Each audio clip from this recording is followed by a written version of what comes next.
Welcome back. In this edition, I have a wonderful guest here by name, Mr. Seyi Abolaji. He's the CEO and founder of Wilson's Juice, based in Nigeria. And we want to take the time to digest, break down, and learn from his business, and also see what we can do to also support his business. Most importantly, he's doing an amazing stuff. But I wouldn't talk for him. He's going to talk for himself. But he runs an incredible business that I want you all to get to know about the ins and outs of his business and where the business is going and everything, basically.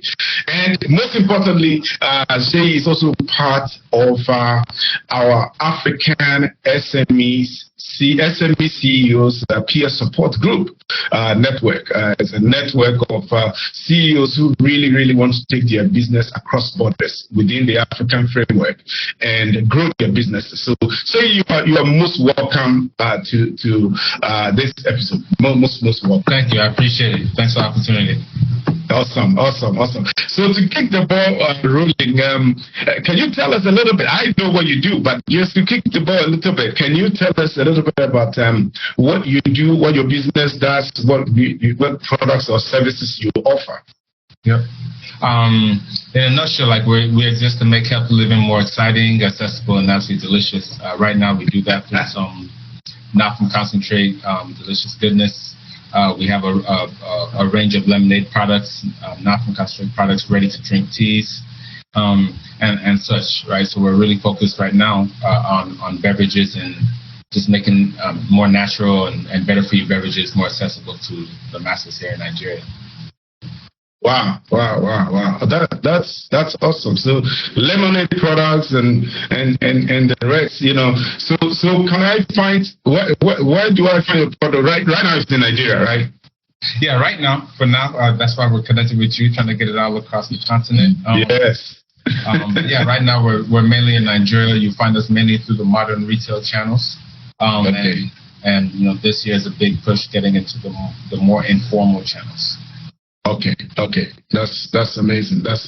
So, can you tell us about your background? Actually, how did you get into this? I'm actually speaking to you. I could see the American accent trying to raise his head every now and then from you. So tell us a little bit about you and what inspired you to get into this juicy, sweet industry. Wow. Yes, it was. It's a very windy, curvy path, but it's towards a very clear destination. Sure. Yeah, I was born in Nigeria. Parents, as part of many Nigerians did back in the day, emigrated to the U.S. So okay. I thought I was like 5 or 6. I just found out over the last Christmas that I was actually 1 when we left Nigeria. Wow. Yeah. Did all that time in the U.S., grew up in Illinois, then Colorado, went to Stanford University in California, played soccer at Stanford, then did a couple of years as a professional footballer out in the States, soccer, not American football. Wow. And then, I came to visit. Can you just hold on a little bit? You just said it too fast, So that Stanford doesn't just say it so fast like that, man. Stanford is a great school, man. It's a powerful school. It's one of the U.S. powerhouses, man. Yeah.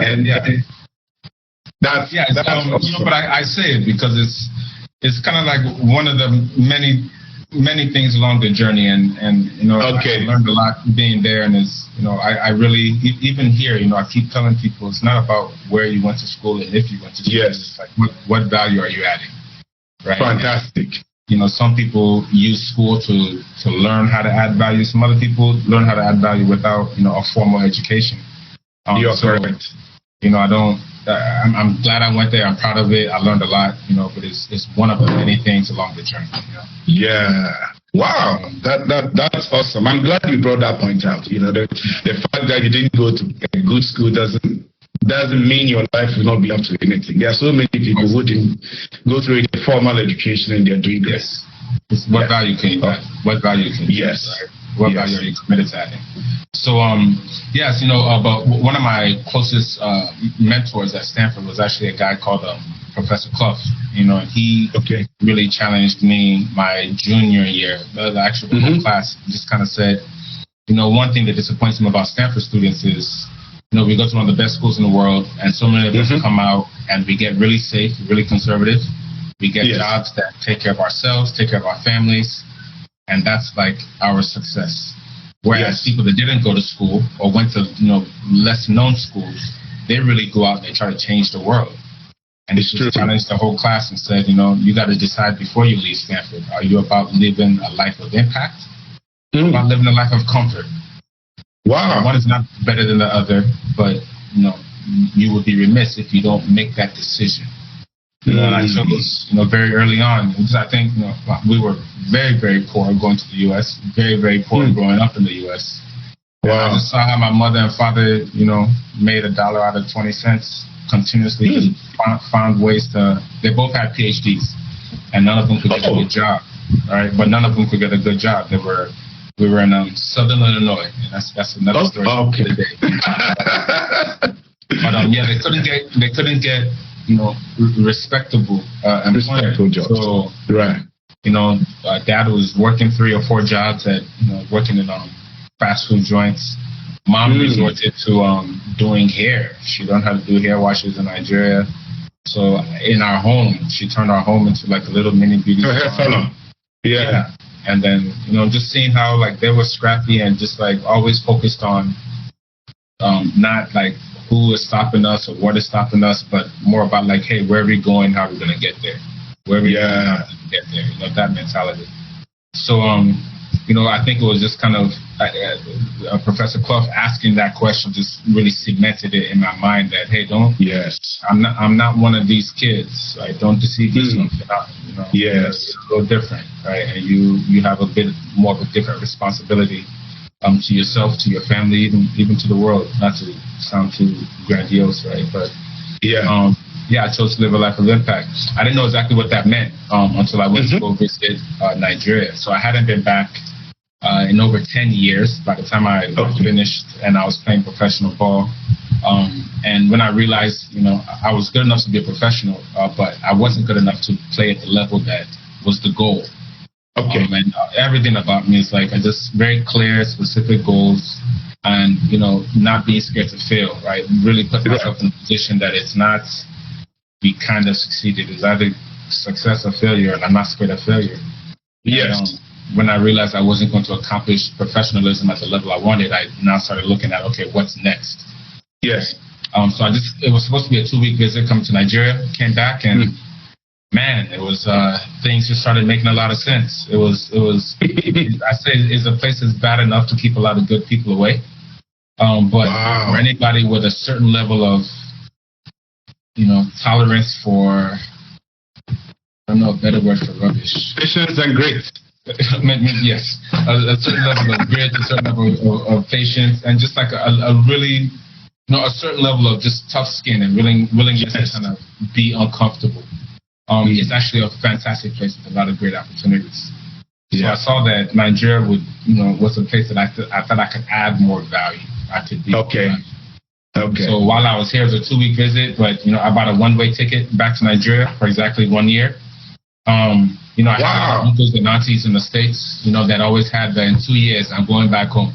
In 3 years I'm going back home. And 20 years later they're still, next 2 years. So I wanted to make sure I wasn't one of those. So I bought a 1-way ticket back, and 1 year later landed in Nigeria and started the journey. Failed at a couple of businesses. I came in, had what I thought were great ideas, but reality on ground is different. It's a beast. It is absolutely. Yeah. So I went through my Nigeria business school, my first 2.5 years here. Yes. You lose a lot of money. I invested all the money I came back with in that business school. But then when we got down to look, and like I had, at the time 20,000 naira, whatever that came out to be, probably $100, maybe a couple $100.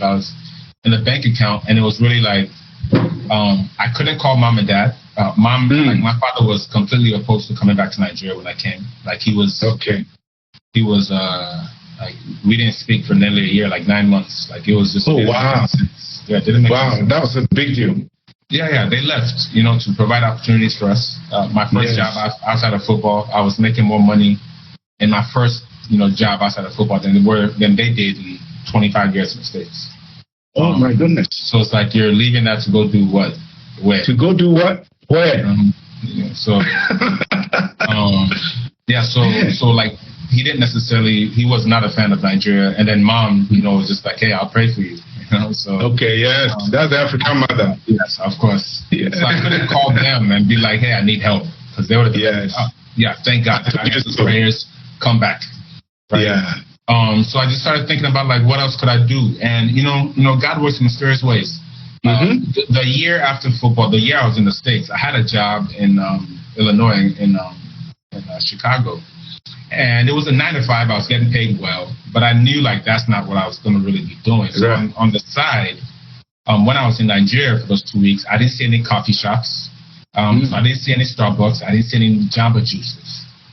So I got another job. That was like, I didn't have to do this, but this is like, I got in like 7:30, got off at like 5. Then at 6:30 to about 10 o'clock, I'd go work at another company called the Blue Moon Cafe.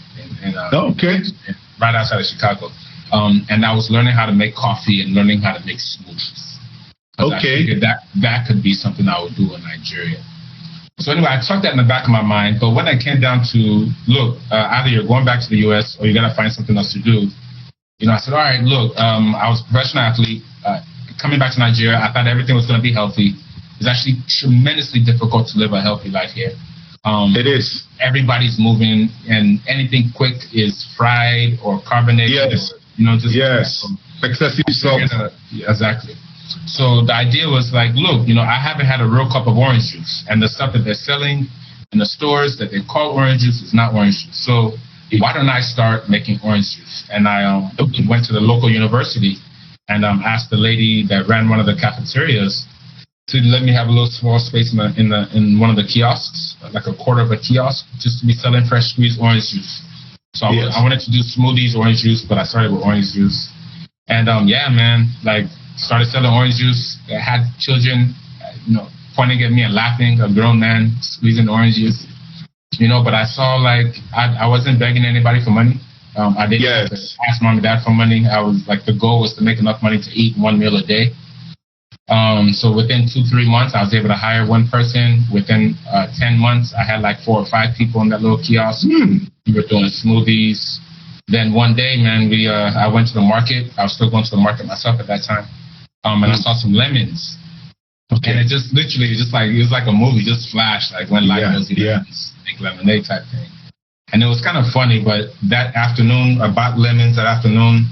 Made lemons, made some lemonade with just squeeze of lemons. Students walked by, what's that? So I had lemonade. They were like, Kini, what is that? Lemonade? No, not lemonade, lemonade. Just say it smooth, right? So yeah, they bought 1 cup. Guy came back with a few friends. And then since then, it's just been, one delicious cup of lemonade at a time. And we went from cups. Wow. My brother came to see what we were doing. My elder brother, so it's like he's my partner in the business. And we're like a big team. Right? Awesome. I love numbers. I love processes. I'm really back in. I like systems. I just like things. I'm continuously like trying to improve systems. And he's like, not only is he the coolest guy you'll meet, like the way his mind works is like he's all about sales, all about marketing. Yes. He just gets that side of life. So That's I was able to focus on the back end, and he was doing everything on the front end. And so what he saw is while we were doing this, we were doing everything by hand, and he just was like, yo, like, put this thing in a bottle. Like, why don't you put it in a bottle? And I guess I would have come across this eventually, but he, like, when he said it, it was like, oh, why not? We went around that day, picked up bottles off the floor, went home that evening, got a toothbrush, washed out the bottles, and the next day, like, we made lemonade in a bottle, and, like the story just kind of took off from there. Like, people just loved it. They were able to go away with it. People would buy bottles at a time to put in their rooms, and, so it was like, so it wasn't the goal to make lemonade. It was the goal to add value. Wow. We decided to focus on lemonade because nobody else was doing it, right? One of our core like tenets as a company is what we call like create better, right? So it's create better, like create like exercising the courage to lead and to be different. Like we're very intentional about everything we're doing, right? So it's like we put it lemonade because nobody else was doing lemonade. We didn't want to compete with anybody. We were trying to create our own thing. We put it in a square bottle because everybody else had products in round bottles. Round, okay. And then better, that other word, like they really mean to us. Create better, exercise the courage to lead and be different. And then better is like this continuous process of improvement. Like not being scared to start poorly, not being scared to start in an ugly way, not being scared to start in a crude way. And then, knowing that no matter how good we get, there's always better. So we're always striving for excellence. Yes, excellence. That's the right word. Not professionally, but excellence. Yes. Wow, this is an incredible story. So just a quick, as you were talking, I was just thinking, wow. So what was going through your mind at the time when you didn't have any money, right? You didn't have nothing. Nothing was working. All your money had run out, and what made you not consider going back when you had no money? And you had all these opportunities, the sea of opportunity in the United States, and yet you decided to stay back to squeeze oranges. Stanford grad. What? There's something there that I want to open up there. What really was your mindset at that point? It's gonna sound a bit odd, but I didn't. I wasn't paying attention to that. Like I was so focused on. Like Nigeria wasn't like, hey, let's go try to do something. I just like, no, let's go do something big, right? I could do something comfortable and something decent in the U.S. Like like the opportunity that I saw. It wasn't an adventure. It was an opportunity to go do something big. So, I didn't even realize all that. So one day, so at the time, I had built like a little wooden shack thing that I was staying in. And so I had a blanket, and it would be my pillow. I was sleeping on the ending, like these mats, these mats, right? And then that would be my pillow. Then when it got really cold in the end of the night, it'd be my blanket. And it was like all this stuff was just like I didn't see it, I didn't feel it. It was one time my mother came to visit after a couple of years, and she was like, when are you going home? I was like, no, this is where I stay. She's like, what are you talking about? Like, no, this is I built this a couple of years ago. This is where I'm staying, Mom. And she just broke down crying. Wow. And she was like, yo, what's wrong? Like, what happened? Like, she thought, like, what are you running from? Did something happen that like why are you here? Why you put yourself through this? Literally, I never thought about it. I never I didn't see that. I didn't feel that. I was so focused on like I know where we're going. I know where we're going. Like all that wasn't. I'm looking back. It was like a lot of it was just foolishness. Not really serious. But at the time I wasn't there. My mind wasn't there. My mind was like where we're going, what we're trying to get. So I didn't think like there was no thought process about that. Yeah, it didn't register. You were completely zoned into the vision that there was no room for distractions. Yeah, that's an incredible skill to have, because that's what most diasporas, that's the unique set of skills most diasporas do not have. They come, they see the difficulty, they cut and run. So it's a lot of things that we teach, like the organization. So like I said, both my parents had PhDs, and like the way they brought us up was very much like ask why. When we were younger, like we would get beat, not spanked, beat. And so there was like a definite, like we had that fear element. So we couldn't just blab off at the mouth and say something stupid to our parents. Right. But they did encourage us asking why and really thinking about things and respecting like the mind that God gave us enough that like we can't just say yes and go. Like if they ask why are you doing that, it's not because mom said I should or because dad said I should. I should understand why. Why? So I'm saying that because even now, that's like the biggest part of my job with everybody that we're working with is trying to get them to understand, look, we're working together. Like I'm the CEO, whatever title, you know, but I'm playing my role. And if you play your role and I play my role, like it's not like you respect me because your head is touching the ground. You respect me because you're doing your job well. Exactly. I respect you because I'm doing my job well. That I'm not sweeping in the morning is not because I'm too good for it. It's because my assignment, if I leave my assignment to come do that, I'm failing all of us. It's so true. I'm saying that because, you know, coming into Nigeria, it was like, you know, I have a lot of self-awareness, and it was not an adventure. It was not about proving something to somebody. I really felt like, look, I have an assignment. I have a certain skill set. You know, I was a professional athlete, so I know how to endure pain. Yes, you're disciplined. Yeah, I know, like, there's a process, and the process is oftentimes painful. But when you know, get to the final game and you win, all the pain was right? So with that understanding is like, I see people coming back until even last year, that is like, really, you shouldn't be here. Because like you're trying to test yourself, or these like a lot of us come back that is like with rose-colored glasses and expecting this, and then when the reality hits, it's like no, this place doesn't want to advance. This place doesn't want to, and it's like no, like you need to understand why you're here, and if you know why you're here, then you determine and decide, do you want to play that game? And it doesn't make you better if you want to play. It doesn't make you worse if you don't want to play. It doesn't make you strong if you want to play. It doesn't make you weak if you don't want to play. You just need to understand what game are you really trying to play.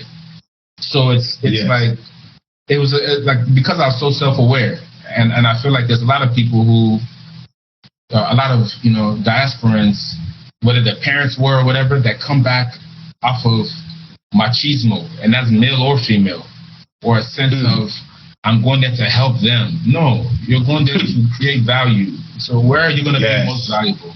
Where will you be most valuable? Wow. Like that's super awesome. Like, you know, I was sitting there nodding my head because I could just see parallels with my life. You know, you and I had a same path, and you know, to this day, some people thought I was crazy to come over here and go through the rough terrain and everything. But I look at it just the way like you look at it. There were times that I was just oblivious to all the pain and the harshness around. I just had this sense of purpose that there's something big here that needs to be unearthed. And I'm called to do that, you know, so I'm always put to that center of gravity that there's something bigger, something greater. And I need to make sure that I give my all to it. And in doing that, you tend to love it. You know, I've seen luxury, I've seen, you know, good life and everything, but there's something more to life than just comfort. And that is what drove me even up to this point, you know. And some of them thought I was crazy, but some of them are eating their own Western. So, awesome. So let's get back to business. So what are the any current projects that you're doing as far as the business goes? Current initiatives, any projects that are going on? Right? I know you were busy. You're all over the place. So got a couple actually. So you know, this COVID period made me really rethink how we're doing the business. Because of Nigeria's situation, I chose to move my wife, my child out of the country. So I'm here alone, which is a decision we've made, you know, but it is not something that's sustainable long term. I know. So I've had to, you know, really think about what type of business can I put together that, you know, like really grows, not because of me, but just grows. Wow. Talk to me about that. I'm excited about that. Yeah. So it's look. So I designed it's been a process that we've been doing. So my brother moved right before COVID. He was supposed to go for 2 months, and had two wonderful, beautiful twins. And he left the day before Nigeria shut down due to COVID lockdowns. Wow! So it's life changed significantly, and so I had now, I was very good on the back end, and I had to try to learn the front end. I would never be as good as him on the front end. Yes, but through that period and that experience, I realized no, I actually shouldn't, and it was a mistake that I wouldn't say I wasted 2 years, but I learned a really harsh lesson about, my job right now should be about building teams and building people who can lead and grow teams, not managers, not people waiting on my instructions, but, building teams and building leaders who, want that responsibility, are ready to take on that responsibility of not managing, not maintaining, but growing something. So so the initiatives right now is set up a training program within the organization. That it was less formal. We've been doing it since my brother moved back in 2015, moved to Nigeria. But I formalized it during the COVID period. So it's like a leadership course, 12-part leadership course that I've been putting a few of our people that I think have the potential to really step up through. Right. And now it's essentially making production, logistics, sales, biz dev, operations, many organizations within the organization that individuals can now own the results for, right? And then those individuals are essentially we built a mastermind of professionals, right? So now it's not hey, I'm a production guy. No, you're a business person first. Your focus is production. Your business person focus is sales. Your business person focus is operations, right? So really, building that team. So it's a lot more, mental work and mindset, and trying to let people see themselves as, I'm a business person, not an accountant, not a sales leader. I'm a business person. Now the value I'm going to add is I'm going to own the results for sales. Okay. Right. So it seems subtle, but it's made such a big difference, because it's people have been making mistakes, but now it's I sit in a meeting and, I'm still, unfortunately, leading meetings, right? So this year it's about how do I get to the point that I'm one of the people in the meeting.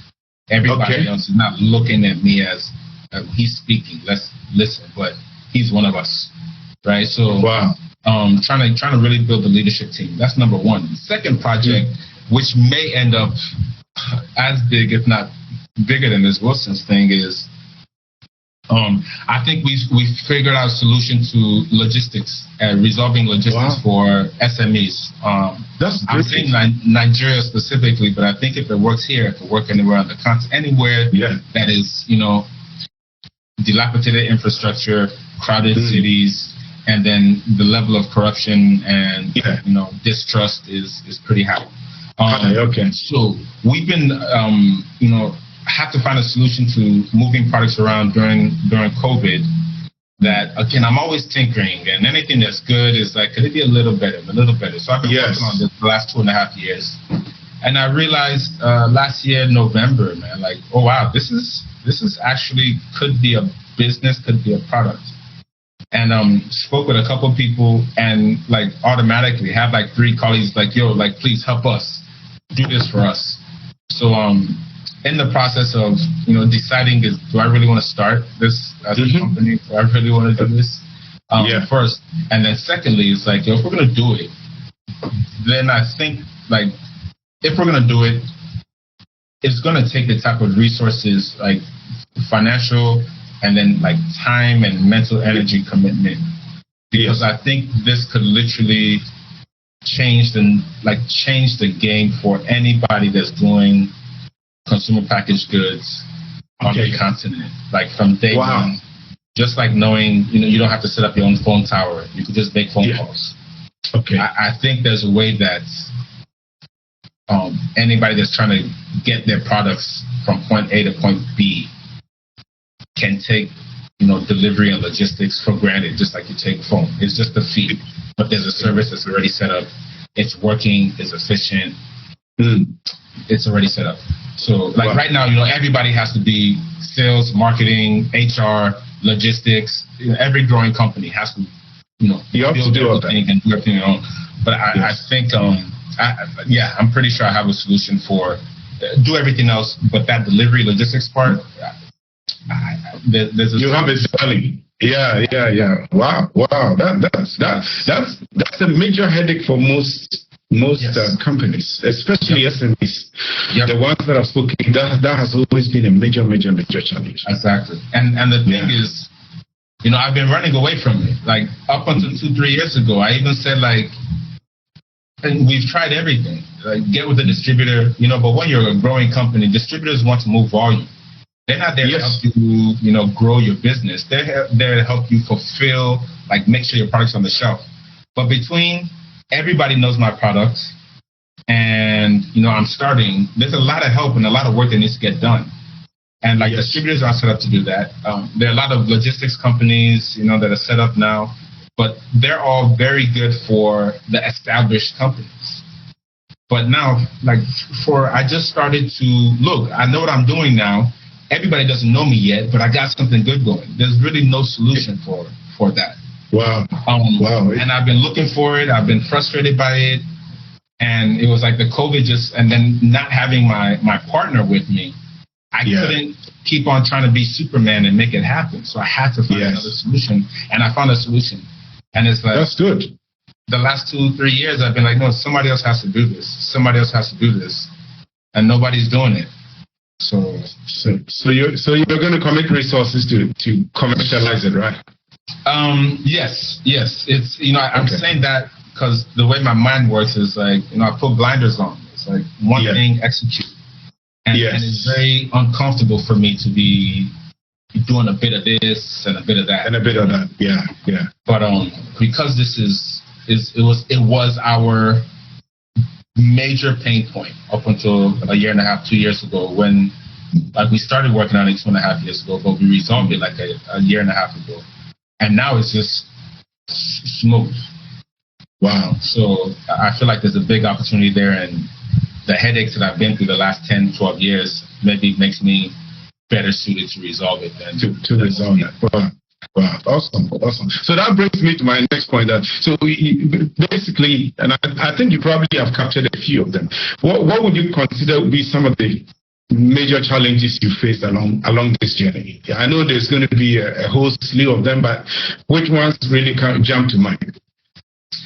Logistics. No, you know what? All that boils down to people. Everything boils down to people. Okay. Yeah. So let's talk about people internal, people external. I'll start with people external. That's is bad, but it's easier to deal with. In a country with so much poverty, it seems like anybody who I don't think we're successful yet. Like my level, my understanding, my goals for success, we're so far behind. But that is coming. To many people, we look successful. Yes. And the unfortunate thing is, when there's so much poverty, and then there's so little, enforcement of the rules. Like instead of encouraging and supporting and actually, and helping you push this thing forward, it seems like, not everybody. There's so many agencies. There's so many agencies that now look at it. Oh, that's where we can get something for them personally. Yeah. And so we become a target, and it's people. Yeah. It's not the system, but the system leaves room to allow for all that. Yeah. But it's like individuals that choose to look. It's better that we all fail than if I think you're failing, I'm not getting a piece of that action. Wow. Yeah. So it's dealing with that has been really, really tough, really, really challenging, and. I hit a point last year that it almost was like, you know what, shut us down. It's okay. Wow. Like I don't have to be here. I know I'm not a quitter, but if you really want me to play that game, i.e., you're sitting on my head, and in order to do what I want to do to add value in general, I need to make you feel like you are my God. Please. That's a no-no. Right? Take it off. So once I got to that point, again, it's with wisdom, right? Because there's packs, there's egos, there's a lot to do with it. But I really lost all, like, it's made me, the stress has really just dropped. Because it's like, the worst thing they're going to do is shut down the company. The worst. And I'll be okay if that happens. Maybe Nigeria would have lost. Maybe everything that I'm trying to do with this project would be forsaken. But me personally, I'll be okay. Yes, you'll be okay. With that in mind, you cannot make me compromise my integrity. And it's true. If we're going to do anything, then it's going to be from an understanding that, yes, I am doing this, not you are demanding anything. Exactly. So, yeah, that is kind of all this is really mental, But that mental thing has allowed me to not get riled up when anybody comes to knock on the gate or padlock the gate or do anything like that. I also made everybody on the team understand that it's like, all this is not my headache. This is our headache. Exactly. So if they hear me speaking in the way I speak, it may be better for you to go speak to them, and the language that you're going to speak, they'll be able to calm down a little bit, right? Yeah. So one, people external is really not very supportive. But now internal, I think is the more important part, and it's letting people, when there's such levels of poverty, is everybody's. It tends to be more short-term thinking. Yes. And what do I get today? What do I benefit today? And it's not everybody, right? So I've been a lot more selective with, we need people, sure. But now with the people that, like, I'm investing time and energy into really trying to build into better leaders. Right. That to get into that circle has become a little bit more difficult. I've been a lot more challenging about not qualifications, but qualities, characteristics. Qualities, yes. Right? Trust, integrity, hard work. Yeah. So it's like very specific. Like now it's like, I've had to kind of refine and really come up with specifically what are the qualities that I value in people. And, that's what I look for now, for young hires, older hires, but to kind of get into I'm trying to build a team of 9 people that anything I'm doing in Nigeria, like they could run. They could run, yeah. That would be great. That's you replicating yourself. Yes. Yeah, that's awesome. That's awesome. So with that said, what are some of the key milestones you are planning to hit? Maybe 12 months from now, or probably let's by extension, let's say 2 years from now. What are some of the targets you want to hit? 2017, we set a goal. We want to be Africa's most valuable, Africa's most valuable natural beverage company by December 31st, 2027. So everything we're doing is towards that target. Everything we're doing is towards that target, right? We need to be continental, right? We need to be relevant on the continents. We need to be focused on natural beverages, so we're not competing with the carbonated drinks. We're not competing with artificial. It's natural. And then we need to have options that are both for people that are going to supermarkets and have more disposable income, as well as the people who, are just getting by every day. So we need to be relevant across the board, right? Across the continent. So Africa's most valuable natural beverage company by December 31st, 2027. Now, the landmark that we had, this is all from 2017, is, by the end of this year, we should be in 5 African nations. Okay. Right? I think COVID set us back a little bit. And then my partner leaving, and, like I said, I didn't lose 2 years, but I misinvested 2 years. Thinking I needed to go jump in his shoes, as opposed to being focused on building the team that fills his shoes. Yes. Oh, right. So that makes a big difference. Yeah. So we're a little behind now on that front end. But anyway, so that's like, we're very, like, we're not scared to fail. So we set very clear, precise goals and then operate against those goals. So yes, in the next 12 months, we're going to be in 5 African countries, whether that's through distribution or franchise agreements or arrangements. Yeah. And then I want to have a leadership team, right? 9-person leadership team across sales, marketing, operations, HR, technical, like 9-person operating team that, is essentially can operate without me being involved on a day-to-day basis. Yes. And that will free your time to think more strategically towards the big goal. Yep. Wow, that is awesome. That is awesome. So you've seen a lot. You've taken a lot of punches and everything as an entrepreneur.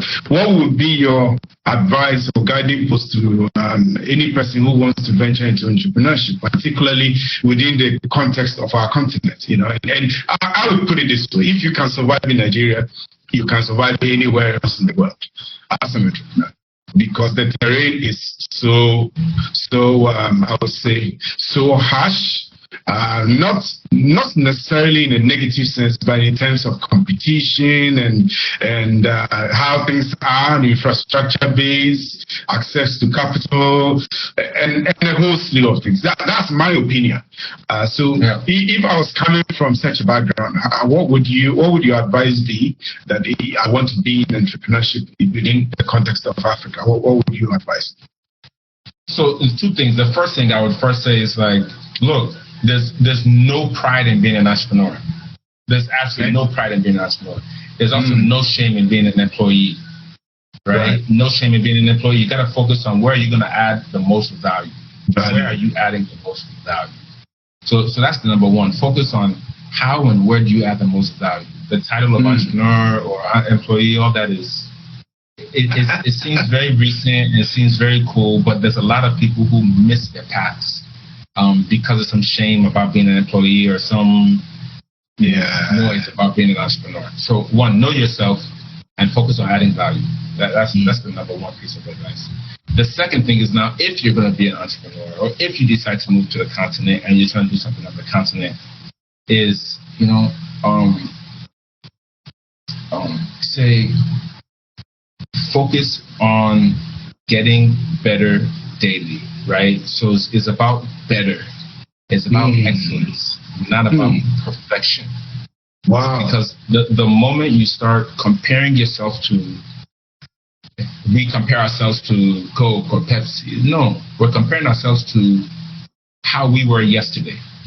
Right. Where we're going. But we're comparing ourselves to making sure we're better than we were yesterday. Because in an environment that there's not a lot of practical encouragement, there's a lot of grammar encouragement, but not really much grammar encouragement. Is if you're not focused on, like, your organization and we are better in this way, you will be overwhelmed by the discouragement and overwhelmed by how bad you are compared to some multinational or some company that's, their uncle is this, or they were funded by this. Yes. And it's easy to get distracted if you're doing that, right? So know yourself, right? And then second, focus on being better than you were or making your company better than it was yesterday. I like that. Those 2. And that takes the pressure off of your neck, right? If your focus is just, I'm going to be better than I was yesterday, the pressure is not that much comparing yourself to maybe a big multinational that has been in existence for 200 years. There's no comparison there. So there's not that extra burden of trying to live up to expectations. Different assignments. Different assignments, right? Different assignments. Exactly. Awesome. So how can my people, our audience, support your business? What are the ways that you think we can support? Look, buy more Wilson's lemonade, right? Yes. Buy lemonade. Whatever country you're in, demand that there's lemonade there. And then secondly, it's like, look, like, we're looking for great partners, right? Whether that's operating partners or financial partners. the assignment is too big, is bigger than what we're doing, right? Yeah. So it's about getting the right people with the right skill sets on the team to really execute on the bigger plan, right? Amazing. Amazing. And I think to your point, I don't know, but I don't go to the grocery shop that often. I do, but not that often. My wife does most of the grocery shopping. But I've hardly seen lemonade around me. I mean, it's like I'm just scratching my head, trying to remember if I've seen anywhere, and I'm scratching. So that tells me that the opportunity is massive. Yes. We're not competing. We just created a small little sliver and riding that hard. Awesome. So how do people get in touch with you? All our handles are at Wilson's Lemonade. Okay. All our handles at Wilson's Lemonade. That's on Instagram, Twitter, all the different handles. And then I guess like my email is SEYI@WilsonsJuiceCo. That's Seyi at Wilsons. Don't forget the S after the N. Yeah, Wilsons. Yeah. Awesome. Hey, I think I'm done, but I can't. I'm so tempted to ask you this question. Let me see. I've seen you have a very excellent backdrop with several images of people. I've seen Malcolm X. I've seen Warren Buffett. I've seen Steve Jobs. What is going on there? Look, it's inspiration. Like, this is my, like I said, everything outside is trying to beat you up. Everything outside is trying to push you down. And it's so you see Albert Einstein is just talking about, like, look, you take a fish out of the water, you think the fish can't swim, right? So it's like, play your game. Steve Jobs is about, like, look, like, focus on excellence. Don't be scared to demand excellence, right? Amazing. Warren Buffett about, like, look, do the easy things. Like, success doesn't mean doing the hardest thing. Do the easy things well. Malcolm is just one of those that's just like, look, be who you are, and don't demand respect because you are respectable. Don't kowtow for anybody. And then Billie Holiday, of course, just be smooth. Be smooth. Oh man! On this smooth note, man. Thank you so much for the time, and thank you so much. This is awesome. This is awesome. Have a great day, man. All right. Thank you. Okay then. Bye.